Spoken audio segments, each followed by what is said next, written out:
Hi, everyone, and welcome to Gruff Talk. March is National Nutrition Month, so I wanted to kickstart this special month by resharing an episode I recorded back in May of 2022. In fact, it was episode number two. Number two, can you believe it? And I just finished recording number 45. Holy moly. Anyway, we have so many new listeners that it's absolutely possible that a lot of you have never heard this episode before. But if you have, it's never, ever a bad thing to get a little refresher on important tips to age better, like the information that's in this episode. Okay, so I hope you enjoy listening to this conversation as much as I enjoyed having it. Stay tuned.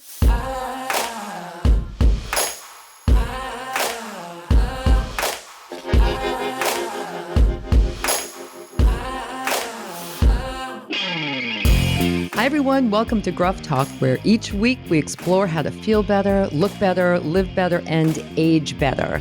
Today we're talking with Steve Perrine and Heidi Skolnik, co-authors of The Whole Body Reset, a new book which sheds light on how to stop age-related weight gain with the power of protein timing. I'm your host, Barbara Hannah Grufferman. Did you watch your waistline expand during lockdown? You're so not alone. Nearly half of U.S. adults piled on the extra pounds during the pandemic, making a national obesity crisis even worse, according to a new study. The lead researcher of the study was quoted as saying, obesity was an epidemic before the pandemic even started. He found that people were more likely to have gained weight if they were already overweight before the pandemic. It's a perfect health storm, he went on to say. The U.S. consists of an adult population where the majority suffer from a chronic disease, are either overweight or obese, do not meet the physical activity guidelines, or have unhealthy eating patterns with a low consumption of fruits and vegetables. And a previous New Mexico State University study found that the pandemic fueled stress-related unhealthy eating habits in Americans. I can so relate to that. I remember grabbing that bag of potato chips way, way, way too many times. The big challenge here is that once people are on that trajectory of weight gain, they feel like they've lost all control. And so they just stick with the path that they're on. And any healthy habits that may have been formed, like exercise, fly right out the window too. And when you feel like you've lost control over something, you can start to believe that you'll never get it back. And so it continues. But my guests today are here to talk us through how to stop feeling overwhelmed and how to take back control of your weight, your health, your life at any age. Steve Perrine is an executive editor at AARP, the magazine, overseeing coverage of health, nutrition, and fitness. He's had his hand in more than 24 New York Times best-selling books, including the wildly successful Eat This, Not That franchise. Heidi Skolnik is a nutritionist and exercise scientist who works with professional athletes, Broadway stars, and also oversees performance nutrition for Juilliard and the School of American Ballet. She's written several books also focusing on nutrition. And I would like to add that Heidi and I spent many years together serving on the board of the Bone Health and Osteoporosis Foundation. Both Steve and Heidi are sought after media experts appearing on all the major television programs like The Today Show, Good Morning America, and so many more. Welcome to Gruff Talk, Steve and Heidi. It is Thank you, great Barbara. to be here. Thanks, Barbara. Oh, it's so nice to have you. We have a lot to talk about, but before we dive in, I have two questions I always like to ask my guests. First, where are you tuning in from? Heidi, where are you? I am in a suburb of New York called Northern New Jersey. We all know it well. And Steve, what about you? Could be the Arctic tundra out there, but I understand it's actually Westport, Connecticut. I know what happened. I was out there looking at the flowers coming up on Friday, and now it's insane out there. It is. It's like, I don't know, up and down. Okay. We can have a whole conversation about what's going on out there with the weather, but we won't. We're going to stay in our lane today. We're going to stay in our lane. Okay. And here's the other question I love to ask because I just love to know this. What can I tell you? What did you eat for breakfast today? Heidi, what did you have for breakfast today? although what I ate was not unusual, it was unusual in that I went out to eat this morning for breakfast because my stepdaughter and son-in-law and the baby, my grandson, was here. And before they departed, they were here for the weekend. We went out for breakfast. And this is what's great about the whole body reset. You can eat this way no matter where you are, whether you're home or out, it doesn't matter. So I had this is actually kind of like I eat at home too. I had 2 slices of this wonderful whole grain bread with avocado, smashed avocado, some pepper flakes. It had some feta cheese. It had some tomatoes, and it had 2 eggs on top. I was going to ask you if you put the eggs on top. That's how I like to have my avocado toast also. It's so good. Oh, it's so good. Okay, Steve, you have to top that. What'd you have? I had my standard breakfast of what my daughter didn't eat before she went to school. In this case, it was Greek yogurt with a few chocolate chips left remaining because she usually picks the chocolate chips out. And I smashed that up with some protein powder and some milk and some hemp seeds and made sort of like a kind of not a smoothie, but a slurry. Yeah. Yeah. And then I had the raspberries that she refused to eat. Oh, okay. Yeah. Good for the brain, as we know. Part of that mind diet that you reference. But it's funny because it's exactly as Heidi was saying. The diet is designed for real people living in a real world who have to eat real food. Sometimes not necessarily the food they intend to eat. Right. Like if you're out somewhere too, or if you're visiting. I mean, you have to kind of be flexible. And we'll get to some of your recommendations too about what are some of your favorite recipes from the book and other things. But let me tell you what I ate, and I want to know if I passed muster or not. So I had my usual. I had 2, like Heidi, I had a whole grain toast with peanut butter, but not the kind with any sugar in it, just peanuts and salt, and blueberries on top instead of jelly. And then that was part 1, and part 2 was Greek yogurt with walnuts and blueberries and some chia seeds. So what do you think? Yay or nay? It's a match, Barbara. Okay. I'm glad to hear it. We'll All get right. to the specifics of that as we go deeper in. Okay. So let's now take that deep dive about your book's plan. Steve, I love how you kick off the book in the intro with the very first sentence, which grabbed me. You don't have to gain weight as you age, because we've always been sold on the idea that once you hit midlife, metabolism changes and weight gain is inevitable. But your research says, no, it's not. It says otherwise. So tell us a little about the research and then how you applied that to the book and the plan. Well, this started when, because of my background as having written and worked on a number of nutrition books, our editorial director at AARP, Myrna Blythe, came to me and said, you should do a book like this for AARP for people 50 and older.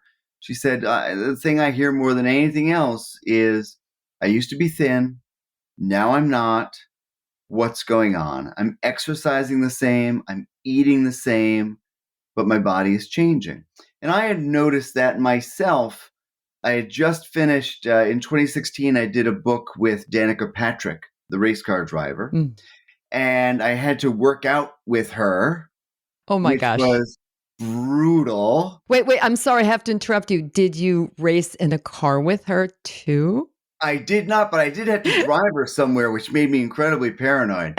Like, am I cornering well enough? I don't know. So really on a very, very, very intense kind of workout program that I would not advise, the average person to necessarily stick with for a long time. But did that, was in really, really good shape. And then as soon as I went back to my normal healthy eating and regular workout program, I noticed that I was gaining weight. And I'm like, wow, boy, like I'm doing this, all the things that I've always done that have always kept me in a size 32 pants for my 30s, my 40s, my 50s, but I'm definitely, changing. So I jumped at the opportunity to kind of dive in and take a look at this through the AARP lens. And when I started coming across the information, first thing I noticed was that there was a lot out there that I didn't know, despite the fact that this has been my career. and that this is really because, so much of our nutrition world and our diet culture does not speak to people at midlife and beyond. So that's why I reached out to Heidi right then and said, you're in the research world, you're an expert. Am I crazy that I'm finding all of this research and it's very clear and it's not controversial, but I don't know about it? And, I'll let Heidi take it from there because she really surprised me with her response. What was your response, Heidi?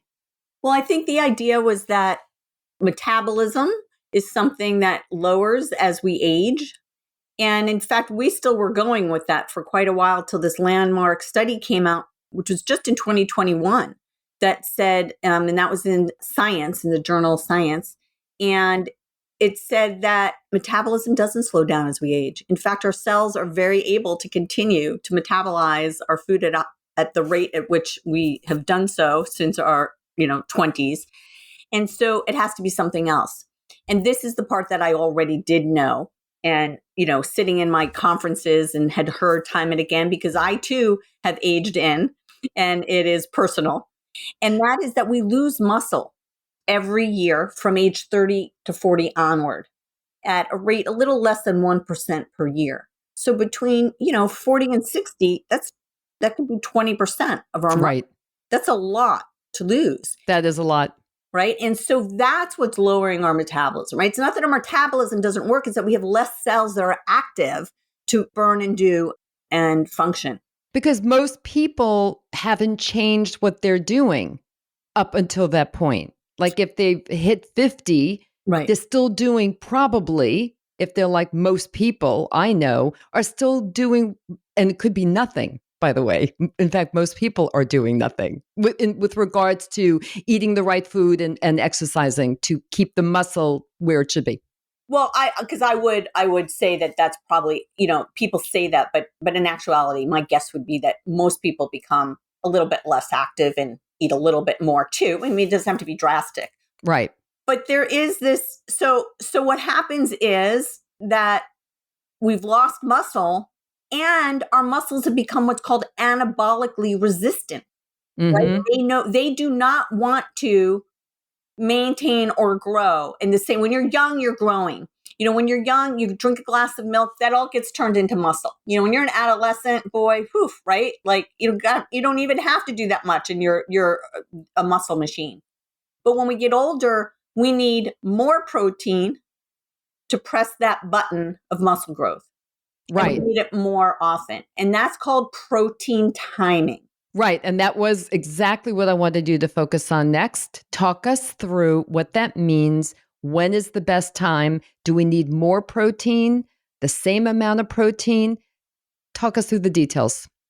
Well, we don't need more protein throughout our, in the course of our day total. The average American eats about the right amount of protein, between 90 and 100 grams every day. The problem is that we tend to eat about 60% of our protein at dinner. When we have that double cheeseburger or that big chicken breast or that big piece of salmon or the steak or what have you. The typical person eats about 10 grams of protein a meal and some berries. And unfortunately, for somebody in their 50s or so, if you don't get at least 25 to 30 grams of protein to start your day, you're probably going to be in muscle loss mode all day long. So our bodies are constantly building up and breaking down muscle. We need to have protein, 25 to 30 grams, 3 times a day at morning, noon, and night, in order to keep that make muscle process going, in order to overcome the anabolic resistance that we develop as we get older. So we're not saying you need to eat more protein total, and this is not in any way high protein diet. Right. It's an adequate protein diet, but one where the emphasis is shifted toward the morning. So we're focusing on getting that good, solid, energizing protein breakfast to get our muscle making processes revving. And also by doing that, we're also giving ourselves greater energy throughout the day. We're controlling hunger. We're not getting those like midday cravings or those 3 p.m. slumps. I think for me, probably the biggest physical change I've noticed besides the fact that, I'm lifting weights that I was lifting in my 30s now, and as I'm pushing 60, I'm like, oh, that's cool. But Yay. the biggest for me is I'm not getting those 3 p.m. slumps. I don't need to lay down at 2:30 after lunch and zone out for an hour. What do you say to people who are on the intermittent fasting path where they don't eat for that window, and which could be from 8 p.m. the night before to 1 p.m. or noon the following day? And that's their kind of lifestyle now. What do we say to those people? Bad idea? Well, for people who are older, yes, it's a bad idea. Mm-hmm. There's a study that came out, and I actually have that one right here, and that came out in JAMA. And what it did is it looked at a control group, so same amount of calories, because that's important. Weight loss, it is there is a calorie part to it. Yes. This study, they controlled for same calories. One was on a time restricted eating plan, and the other was not. And both groups lost a similar amount of weight. But the group that was on the time restricted or the training that we're talking, like not eating in the morning, lost more fat. Lost more muscle. Really, Mm-hmm. let me be clear. That when they were on this program where they did not eat in the morning, they lost similar amount of weight to the control group for calories, but they lost way more muscle. Mm-hmm. And that's really important. Any kind of calorie restriction diet, whether you're doing it by just cutting calories or you're doing it by only eating in windows, Yes. you're primarily going to lose water weight and muscle weight. You'll Mm-hmm. lose some fat, but you're really hurting yourself in the long run because you're sacrificing muscle. Mm-hmm. When you go back to eating in a more normal way, you've reduced the number of you've hurt yourself in 4 ways. Number one, by reducing the amount of muscle you have, you've reduced the number of calories you can actually burn throughout the day. Right. Number two, you've reduced the amount of blood sugar you can store, because blood sugar can be turned into glycogen and stored in our muscles. Less muscle, that means your blood sugar can only go someplace else, and that's to be turned into fat. You've hurt yourself in terms of your basic strength and ability to be active. And then you've hurt yourself in the fourth way, which is that muscle helps reduce inflammation. And if we imagine there's always a war going on in your body between fat and muscle, inflammation is fat's friend, inflammation is muscle's enemy. So time restricted eating can serve to actually increase inflammation. Thank you for that. I happen to be a fan of intermittent fasting, but not in that way. I do it periodically, where I'll do a 5-day restricted calorie thing. And for me, the science does seem to be there, where it does talk about how intermittent fasting in some form or another can help. Actually, the science I saw said it can help with inflammation, but also really affects in a very positive way on your body on a deep cellular level with regard to longevity. So there's a lot of science out there. I personally, though, I must tell you, I am such a fan of your book, as my husband now is as well. I mean, we heard you on the Today Show, and he heard your 90-second sheet while I talked, the two of you, and he is now a fan. And he really wasn't eating hardly anything for breakfast, not because of intermittent fasting, just didn't. And he now thoroughly believes the science from your book. And I do too. I mean, I'm much more in favor personally of eating the breakfast that I described to you in 2 parts, as I do, and for all the reasons that you've outlined here. I don't want to belabor this, and since we can edit it out if you don't want to go there. Well, let me just say that intermittent fasting can take on many different forms. There's many different types of intermittent fasting. There's ones where you're fasting for days, where you're fasting for 2 days, where you're eating between, a 5-hour window. There is some research to support with people who have metabolic syndrome. For certain medical conditions, you may be someone to consider it. But, intermittent fasting can also be not eating for a 12-hour window, which can be after your dinner, 8 o'clock at night, till the next morning. Like sleep is intermittent fasting. right? It is true. It is good to give your pancreas a break from pumping out insulin. Another reason why grazing all day isn't good. Right. So there is benefit, but what that looks like and what that means is one of the challenges. And again, if you're talking about maintaining muscle, if that's important, which drives a lot of these other health, you know, when we look at outcomes, there's a lot of different outcomes. And if weight loss is the only thing you're looking at, that's tricky. Because again, we are not, you know, there are people who don't need to lose weight that can still be doing and following the principles of the whole body reset. Because Correct. It really is, you will maintain that valuable muscle as you age, which can prevent deterioration, fertility, sarcopenia, you know, so many things which can help to maintain your bone health, right? Which is near and dear to us. Your blood sugar levels, your cholesterol. You know, there's a lot of things around inflammation, including diabetes, you know, cardiovascular disease, hypertension. So there's many health benefits that come with maintaining more muscle. And I think it's important to focus on that, even though, of course, we talk about weight loss. And for so many, that is an outcome, but it is not the only outcome. Absolutely. And Barbara, I think it's also important to note that the research in the whole body reset is almost entirely research that was conducted on people at midlife and beyond. And there's a lot of great science that says that intermittent fasting will help fruit flies live longer, worms, yeast, some monkeys, mice. I know. And there's a lot of great research around younger people, but we really want to focus only on the research around people who are our age, because our bodies change so dramatically that diets that worked in our 20s and 30s aren't working for us now. Right. And that's where we want to really focus on what is the research around people our age and what does it tell us about how we need to eat.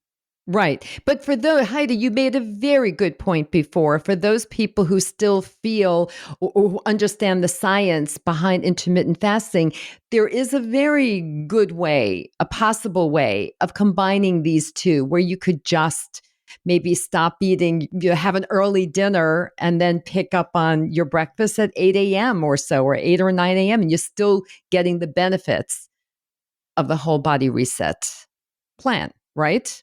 And I think the other thing's important is for many people that I work with, and even the feedback that we've received from people, like sort of testimonials when they write in. I just got this wonderful email that I had shared with Stephen, and you know, who talked about being able to eat and feel satisfied and feel sated and feel sort of get off the bandwagon of this cycling and really disordered eating or chaotic eating or erratic eating. And to have sort of permission, and I say that you can't see because this is a podcast, you know, with parentheses, to eat and allow food to be pleasurable and allowed to be eating foods that are accessible and affordable and to your liking, and not have a diet that is punishing and restrictive. Like so many of them are. Yeah. And I think that this will be very refreshing to many people who want to be healthy and keep their muscles strong and possibly lose a little weight as they're going on this path, but without the restriction that so many diets have. Right. And as Stephen indicated, you know, even very well studied diets like the Mediterranean diet, the DASH diet, the MIND diet, all these diets that we know have a lot of science behind them. First of all, you can follow the principles of the whole body reset, no matter whether you're vegan or vegetarian or carnivore. And if you want to do the Mediterranean diet, absolutely. But those well-established diets still don't address what happens midlife and beyond. They're still not accommodating for and acknowledging what happens to our muscles as we age. So there is no specification for how much protein, you know, and that is the cornerstone. We do go into other nutrients as well that we need as we age, but that is the cornerstone. So no matter what you're doing, it's really a matter of this protein timing and ensuring that you're getting adequate protein, which is, by the way, it is not a high protein diet. It is still more than the RDI recommends or the RDA recommends per day for Americans, but most people do eat more anyway. So this is not a high protein diet. It's an adequate protein diet with the distribution of protein being what's really key to maintaining that muscle. that very important muscle as we age. And Heidi, you mentioned before just about being healthy and all the nutrients that we need now that we're in midlife. So when you were writing the book with Steve and creating the plan and taking all the research, and what are the most important nutrients that we should be getting now that we're all in midlife to make sure that we stay strong and healthy and mobile and independent for the rest of our lives? All of that. Yeah. All of that. So one of the things as we get older is we tend not to absorb B12 as much. So that's a nutrient of concern. Calcium, of course, our needs go higher again once we are midlife and beyond. And so, we are very dairy friendly in Whole Body Reset because, again, dairy is one of those foods that is very accessible and affordable to many people. It's rich in calcium, which supports our bones. It's high in an amino acid called leucine, which is like a spark plug for protein synthesis. And many dairy foods like yogurt, some cheeses, and kefir are also fermented and are rich in probiotics, which helps our gut health. And our gut health is really important to keep healthy because you and I both can eat a calcium-rich food but not absorb the same amount of calcium based on our gut health. And so that's another one.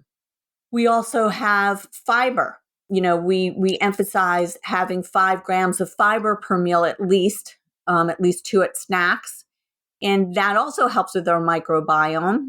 It also helps keep us full. And Steve, do you want to take their colorful fruits and vegetables, or do you want me to keep going here? I'm happy to jump in, Heidi. Yeah. So go ahead, Steve.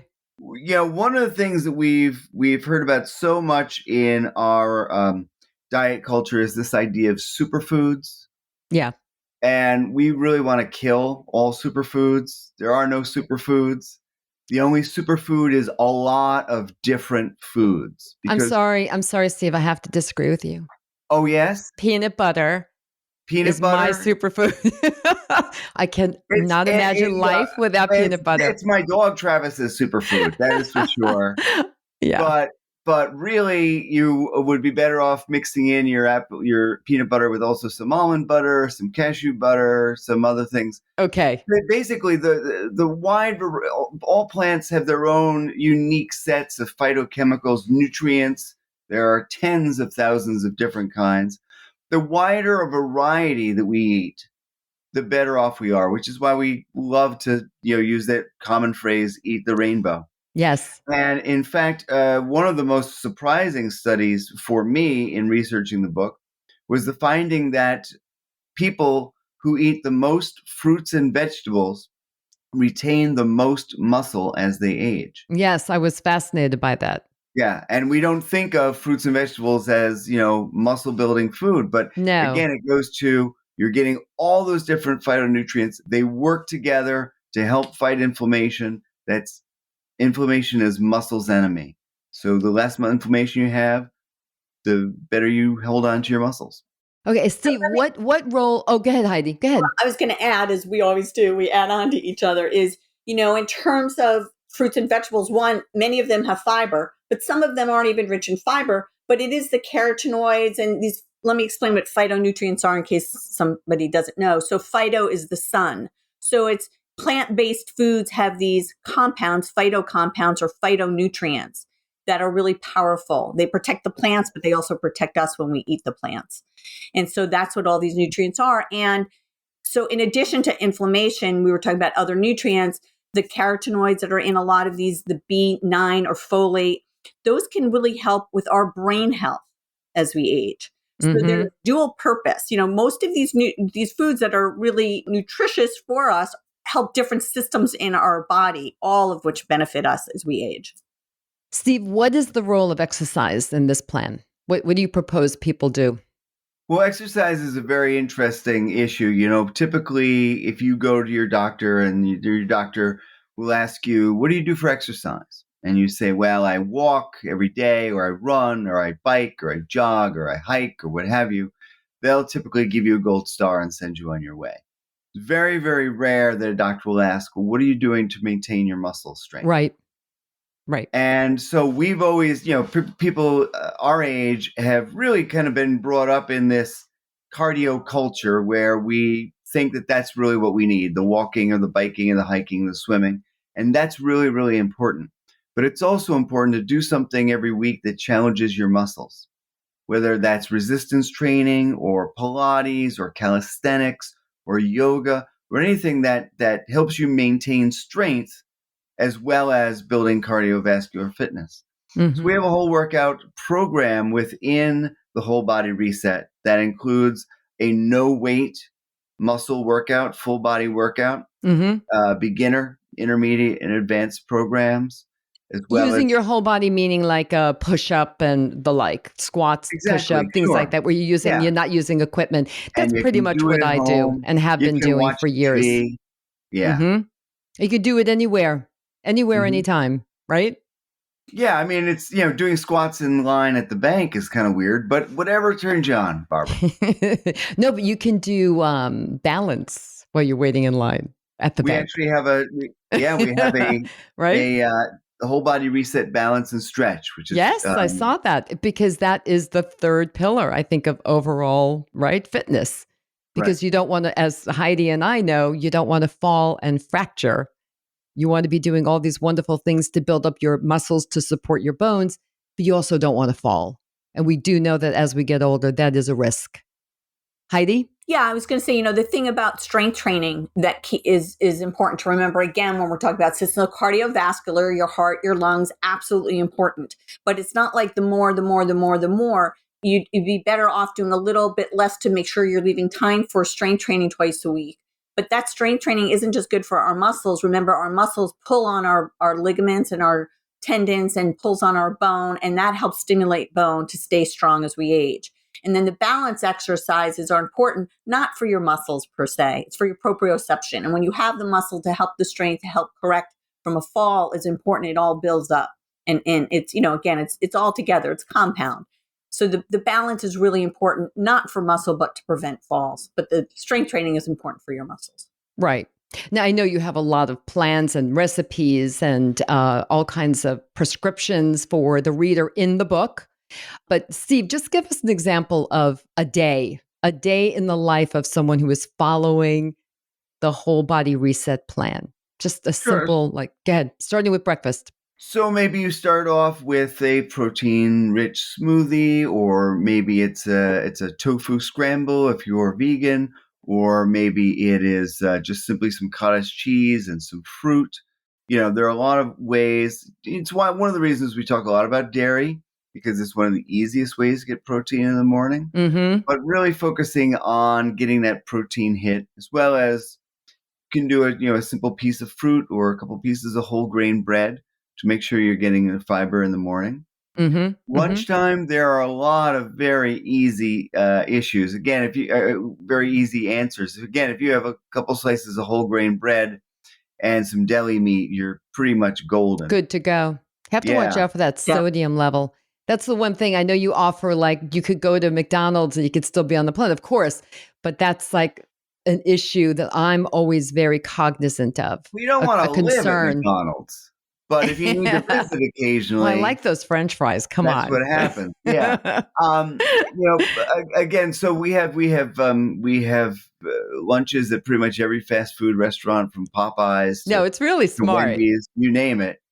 And then at dinner, you can grab one of our recipes. You can have something very simple like, a small piece of steak or a chicken breast or a piece of fish, whatever your favorite protein is, with, some brown rice and some vegetables. It's really like normal food. And the one thing that we talk about is, if something comes across the dinner plate that's not necessarily going to hit all the numbers you want to hit with the Whole Body Reset, like your family orders pizza. So probably not going to get enough protein or enough fiber from a couple slices of pizza. But you could add things on top of pizza that you get. And that's what I do.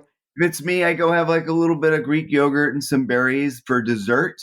Ricotta cheese with berries is an awesome dessert that gets everything you need. Yep. So there are a lot of ways. And then the other thing that we talk about is, if you go to a fast food restaurant or pretty much any restaurant, Protein is seldom a problem. The problem is Right. usually fiber. Keep some apples in your car or in your bag, and snack on one if you're going to go to a fast food restaurant. And then, boom, you've evened out your meal, and Yeah. you've gotten the fiber as well as the protein.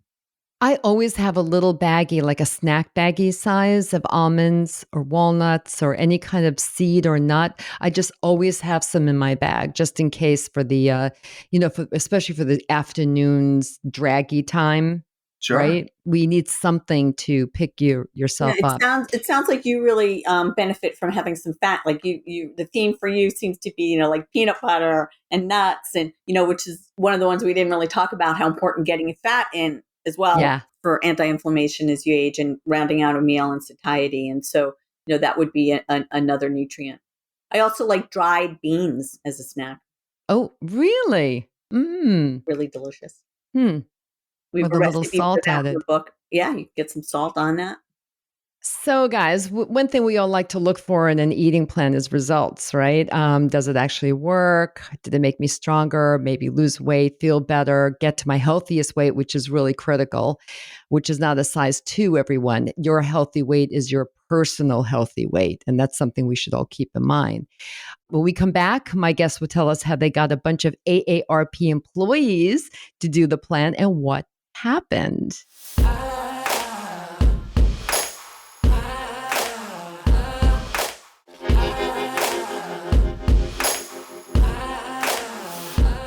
Okay, we're back with Steve Perrine and Heidi Skolnik, co-authors of The Whole Body Reset. Steve, I really love this book. I told you before that my husband is on the plan now too. I mean, he truly was convinced.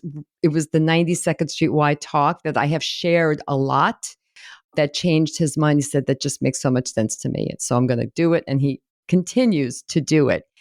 But the one thing that really impressed both of us when we heard and read that you had a lot of, I forget the number of AARP staff members who joined the program, did it, I think, for 3 months, if I got that right, during the pandemic, and they had remarkable results. I'd love for you to just talk us through that. Yeah, well, we actually, 2019 was the 60th anniversary of the founding of AARP. And we happen to have all the employees from all over the country. We have 50 different offices throughout the country come to Washington for a big celebration. And during that time, Heidi and I spoke. We got people excited about the program. We got them to sign up. We got 100 people between the ages of 50 and 70 to sign up to try the program. Because we wanted to test it out, have a test panel, show what we could do. We had people lost as much as 22 pounds during those 12 weeks. The average weight loss was less than that. But, you don't want rapid weight loss. You want No. sustainable weight loss. And I think what's so heartening to us is the people who lost weight, kept it off throughout the pandemic, continue to lose weight. Some people have lost in excess of 40 pounds. And again, reported better sleep, better energy. Some reported that their blood pressure and blood sugar numbers were under Improved. control. And that was really very heartening. Yeah.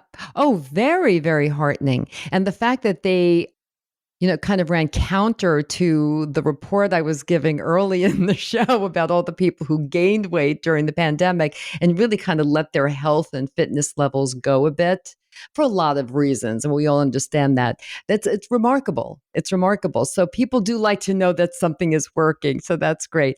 Okay. People love to know what behind the scenes stuff. And I want to know too. So, Steve, let's start with you. Give us your typical day. How do you what's your workout like? And I think we have an idea of how you're eating. You gave us some clues before when you told us about your breakfast and your desserts Well, of it's ricotta cheese. interesting. So I get up early because I have to get my daughter to school, which is always just a little bit of a struggle. I know all parents out there who have school-age kids know that because of the pandemic and the lockdowns, that the routine of getting up and getting to school was disrupted.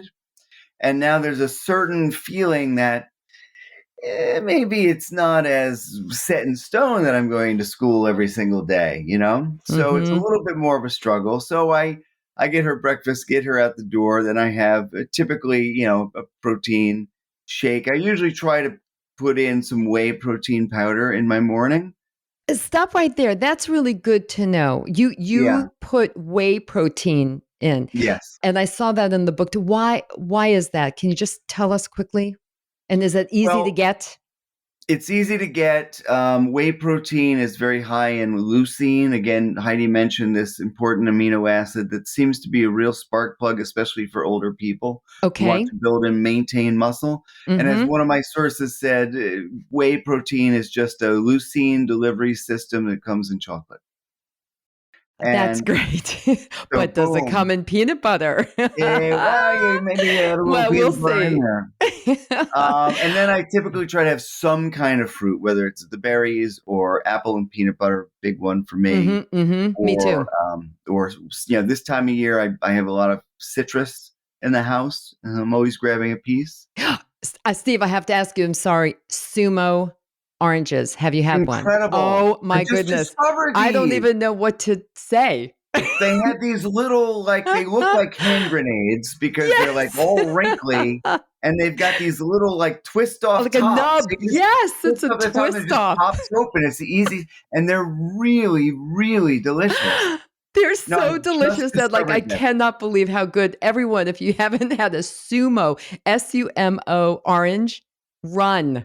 Yeah. Okay, good. And I get blood oranges because I think they're going to be really awesome, but they're only so-so. They don't compare to the Sumo. Oh, the Sumo's that's it. So I typically have that. Then, usually have a morning snack. So my morning snack today was an apple with peanut butter. Oh, that's like me. I'll have my Greek yogurt as my morning snack. Yeah, that's good. And then hopefully most days I'll get to the gym at lunchtime. I go to my local Y and I pick things up and put things down. Do you also do cardio? You referenced cardio before. You think there's like a little too much emphasis on cardio. I like both. I do you do think? more of a high intensity interval type of cardio. So Okay. I do a 20-minute run, which is either 1 minute on, 1 minute off, or 30 seconds on, 30 seconds off. That is great. And how the fast science, I want to go. right? The science is behind that too. And then Big time. I run a route, and then I know that I have to continue to get to the same place in the 20 minutes. Yeah. If I fall short, I need to up the intensity next time around. Oh, great. It's very much for me. Exercise is very, very much about monitoring, marking. There's a chalkboard at the gym, and I write what I did last time, and then I go ahead, try to beat those numbers, and then I take a photograph of what I write down my new numbers, take a photograph of that. And then the next time I go to the gym, I take that photograph, I copy it, and I try to beat it again. Oh, I love that. That's so great. Yeah, I love competing with myself also. So you're competing with yourself. That's wonderful. Do you go every day, or is this like a 3? Oh, I wish. You wish, yeah. I wish I went every day. Yeah, but I'd say probably 4 times a day. 4 times a week. Yeah. Yeah. Wonderful. Okay. Yeah. Heidi, over to you. Give us a typical day in the life of Heidi Skolnik. You're so busy. You're both so busy. It's impressive and motivating that you both are living this whole body reset life. Go ahead, Heidi. What do you do? Well, I'm going to tell a story. I've told this before, but I'm going to tell it again. That when I was sitting in a conference in a lecture one day, and the speaker said, "What you do now will predict your vitality in 10 years from now." And that just really stuck with me. So when I am not so motivated, because I am like everybody out there, I might have a little bit more knowledge, but that couch still calls my name to watch one more TV show instead of, and that just sticks with me. So when my present self is not so motivated, I think of my future self and I work out for my future self. Oh, that's a wonderful thing. And I really hope everyone heard you loud and clear. When you're feeling like you just want to watch one more show or hit the snooze button again, that you just think of your future self and all the good that you'll be doing, not for yourself right now when you actually do it in the present, but down the road. So critical, everyone. Yeah, that's great. All right, this was so much fun. Everyone learned a lot from the two of you, and I know that they'll learn even more when they pick up a copy of the book. There'll be links to everything, everyone. So, and how to get the book and more information about both of my guests. But before I let you go, I really want to just get one great takeaway from each of you. All right, Steve, you're up first. What's One your best great takeaway? takeaway. Yeah. More than anything else, your new path to health and well-being can start tomorrow morning. So if you're sort of like, I don't know what to do, I'm not sure, I'm not sure I'm motivated enough. I don't know everything that, there's so many different programs out there. What do I do? Start here. Just make a decision about what you're going to have for breakfast tomorrow. Figure it out. It's very simple. Could be some yogurt, could be some cottage cheese. Make sure there's plenty of protein and plenty of fiber. Plan that out. Wake up tomorrow. Have that healthy breakfast. That's a giant step forward. And just do it the next day after that, and the next day after that. Do 20 push-ups too while you're at it. Sure. Heidi, what's your takeaway? To focus on what you can add to your diet to keep you strong and healthy. To combine that with movement that makes you feel good, and that you will be on your path for health and strength for a lifetime. For a lifetime, for the rest of your life. My takeaway from reading the book, hearing you all on TV, hearing you talk with me today is the timing of the protein, because I cannot agree with you more. We just haven't been focusing on that, on building up the protein early in the day. And that's been a real critical mind shift for me. And my husband, as I mentioned also, and making sure everyone continues to do strength training. Cardio, I think, is important. I'm a runner, but definitely strength training, muscles and bones. We don't want to lose both of those.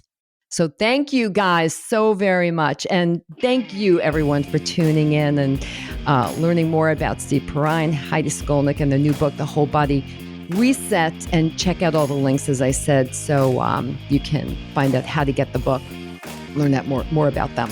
If you love this episode, please share it with your friends and family. And if you don't want to ever miss an episode of Gruff Talk, where we talk about money, sex, style, health, nutrition, grief, jobs, and so much more, here's what you need to do. Subscribe to Gruff Talk wherever you listen to podcasts, including YouTube.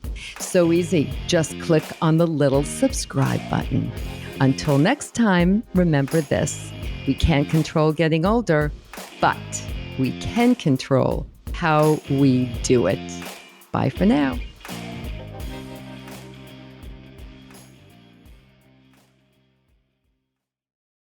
Age Better Podcast is a proud member of the Sound Advice Network.